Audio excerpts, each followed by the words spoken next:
I have 12 years of notes, client work, frameworks, conference notes, book highlights.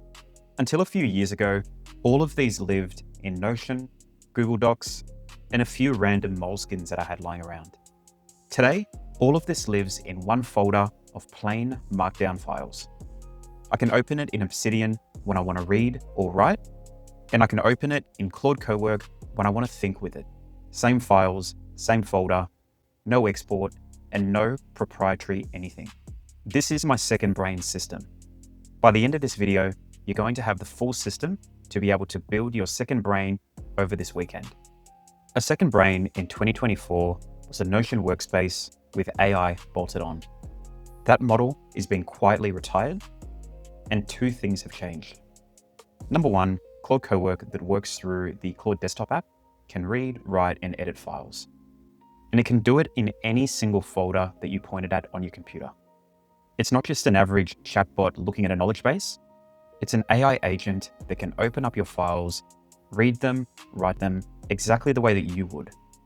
And number two, these agents are getting really good at long horizon work.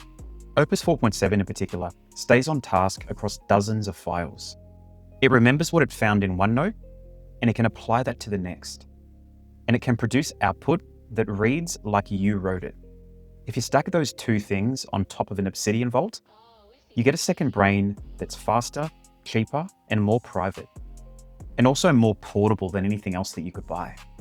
The notes that you already wrote become the input for anything else that you make. And that is the unlock. The architecture has 3 layers.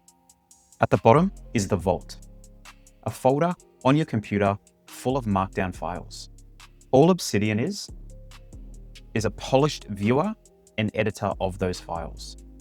The root folder is yours. So if Obsidian disappears tomorrow, you can always open up those files in a different editor. You're not dependent upon Obsidian whatsoever. There's no vendor lock-in, and there's no risk of losing your files if something happens to Obsidian. In the middle is the operating manual. It's one file at the root of every folder called a CLAUDE.md file. This is the file that Cowork reads first as soon as you open up a new chat with Claude. It tells Claude what the folder is, how it's structured, where to find things, how you write, and how you want it to behave. And at the top is the intelligence. This is essentially using Cowork mode in the Claude app that is pointed at the vault. And there are also other ways that you can connect MCPs, meaning that you're allowing Claude to access other applications. The vault is durable and the intelligence is rented. And the likely bet is that this stays true for at least the next decade. The verbs read, write, and synthesize aren't going anywhere soon. The agent on top will continue getting better, and your vault keeps compounding. Inside the vault are 4 folders. This is the Para method, but slightly adapted. Projects are anything with a deadline and a defined outcome. A client engagement, a video script, a product launch. Projects close. Areas are anything that you maintain ongoing. This could be marketing, finances, your newsletter, a practice, or a part of your business. Areas do not close. Resources are reference material. These could be frameworks or articles that you've saved or transcripts or researched. It's basically a library of anything that you've collected along the way. And in your archive, you can typically put any project that's finished or any areas that are no longer relevant. They're out of the way, but they're still searchable if you need to find anything. There's one more folder at the top here called Daily. This is typically things that you find throughout the day that you want to collect but are not yet classified. You can pop them in Daily, leave them there for a bit, and then when you're ready to review, you can find a better place for them later. The CLAUDE.md file sits at the root of your vault. Mine has 5 sections. First, who I am and what this vault is for. Second is the folder map. It provides a short description of all the folders that exist in my vault and what they're used for, just to make it really easy for Cowork to understand where everything is. And it also helps Claude know where to look without me having to tell it. Third are the conventions. This provides daily note format, how I tag, how I name files.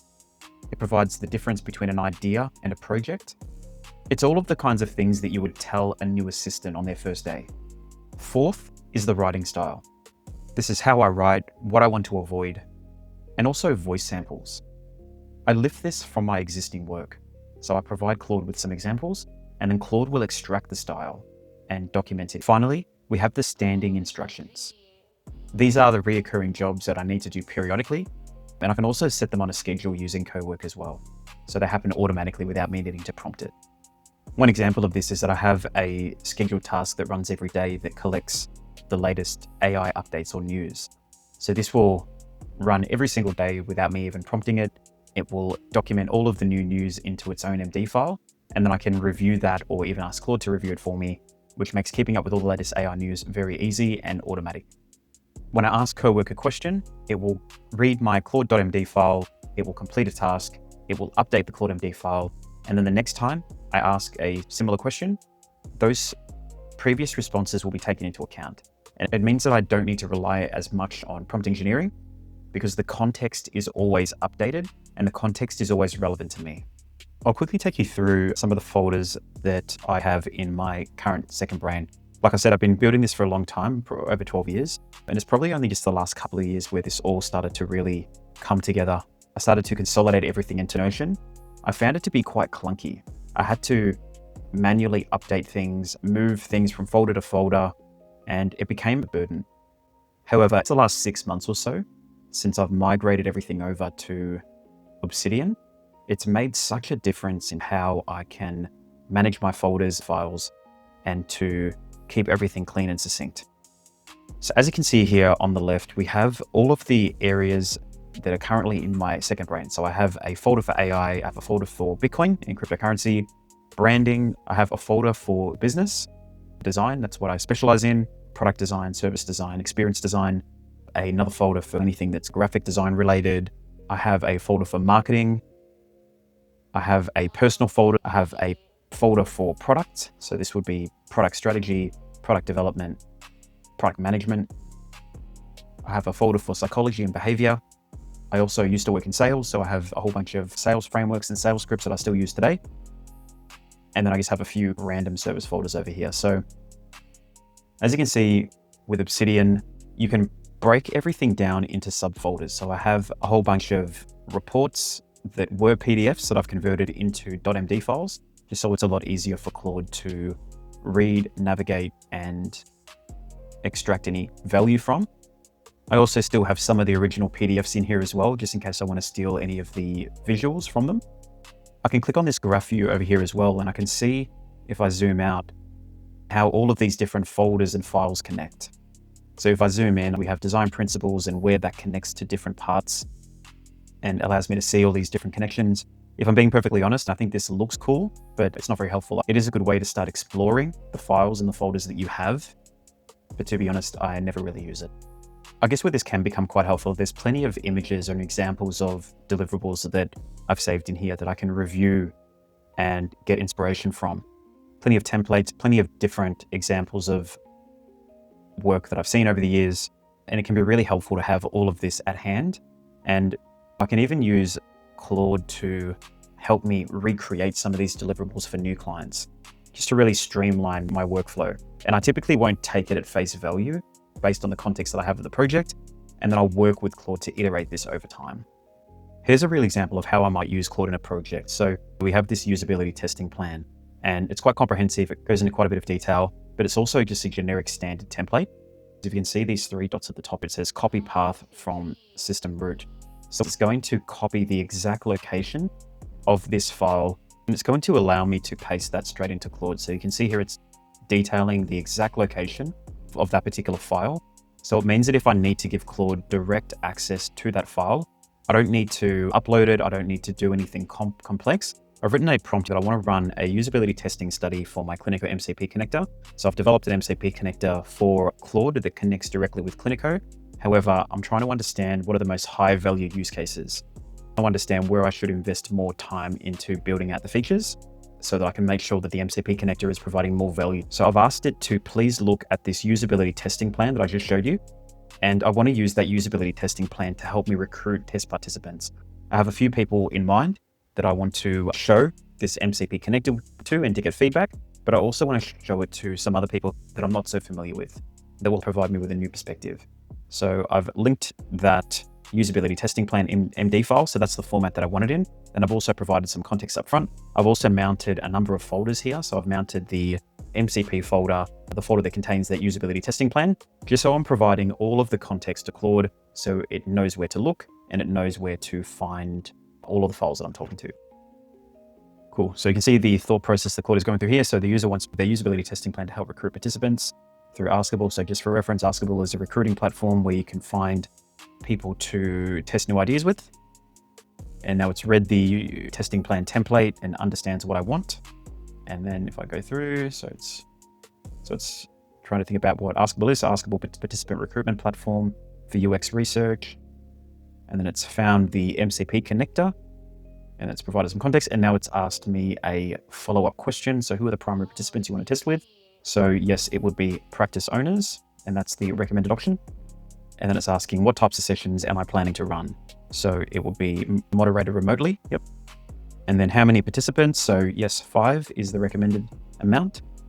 And as you can see, it's going through here and thinking through all of the things that I need. So typically when we're trying to test a new product or feature, we always have a hypothesis that we're trying to validate. So it has written the hypothesis here. So I dare say it would have taken that directly from the template. It also has the goal here. So uncovering the highest value use cases to understand which features to invest more time into. It's got a number of research questions that it's already started to come up with. And then it also has written an explanation of what the tasks of the MCP connector will be. This is something that would typically take a number of days to work through and just having to think through all the different angles. But as you can see, being able to work directly with Claude, collaborating, understanding exactly what we're trying to test, what we're trying to learn. These are the sorts of things that are being elevated as being the most important things for me to do in terms of actually thinking through some of the basic things like what questions I need to ask or just writing the document itself so that it's ready to be sent to the recruiters, sent to Askable. That's something that I'm quite happy to outsource. And it means that it frees up my plate to start thinking on more higher level tasks. Cool. So as you can see here, it's written out the usability test plan. It has exactly the same format that I provided it from the template. So you can see here, it goes into the hypotheses, the setup, the business case, the tools, and it talks about the participants as well, who will be facilitating the sessions, and then what we're trying to learn. And then it also goes in to the recruitment brief as well. So this is what I'd provide to the recruiters. It talks about all of the different things that I'd want to include, the project description, the screener questions, just to make sure that we're talking to the right people for the study. So that all looks good to me. But anyhow, like I said before, this was just a quick example of how you can start building out a second brain and then start using the files in that second brain with streamline your workflow with Claude Cowork. You can reference multiple files and combine hybrids as well.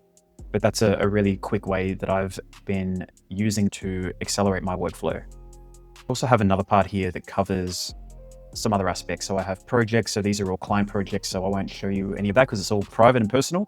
I obviously have my consulting services as well, which once again is private and personal. So I won't go into any detail around that. For me, it's really worked well to separate all of these folders out, just so there's a clear separation of concerns.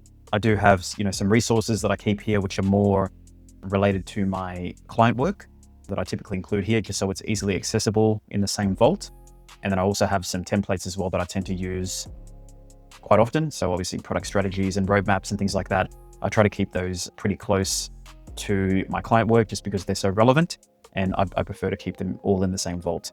What I also have up here is a whole bunch of agents that I reference in my CLAUDE.md file. So these agents are typically used whenever Claude decides that they're important. So one quick example of that is a council of advisors. So I have 6 advisors that I can use for important decision-making, and they follow this framework of thinking styles. So you've got here, yellow hat is the optimist, green hat is the innovator, red hat is the empath, white hat is the analyst, black hat is the critic, blue hat is the facilitator.